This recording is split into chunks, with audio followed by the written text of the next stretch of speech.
Čau, já jsem Dom, tohle je Homer a tohle jsou News from the Streets.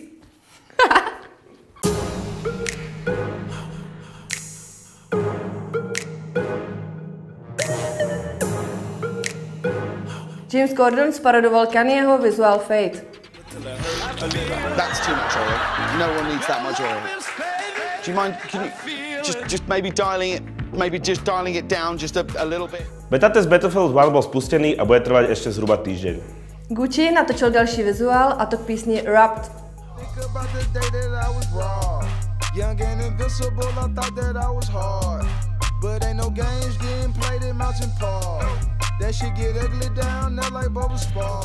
A taky dropnul banger Last Time na featu s Travisem.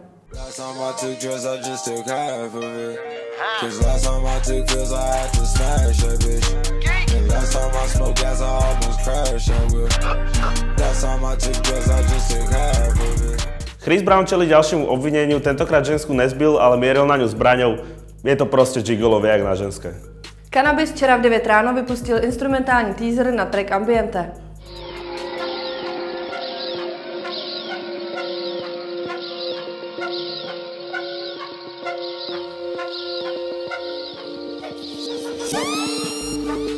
The Antwerp dropli videosingle Banana Brain o tom, ako vznikol účes Jolandy.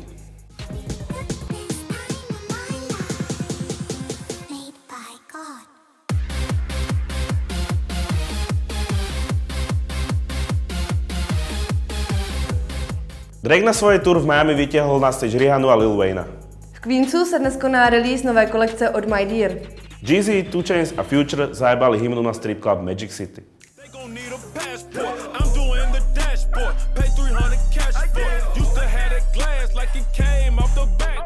Na slovenské scéně se odehrává další disík. Tentokrát se disuje PAT s hypemanem Osťom. Instagram vydal svoj posledný update a to v podobe Zoomu.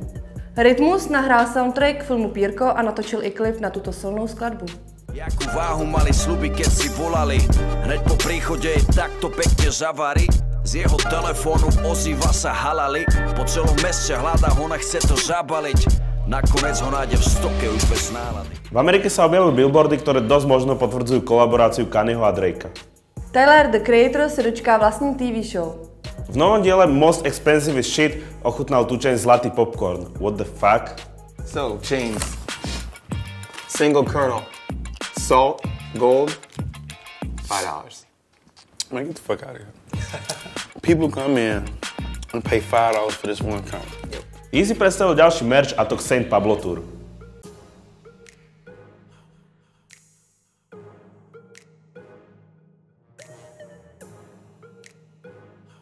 Čo, jak sa ti páčili komentáre? Tak jsem stará, tak jsem si vzala kšeltovku. Easy. Nepomohlo.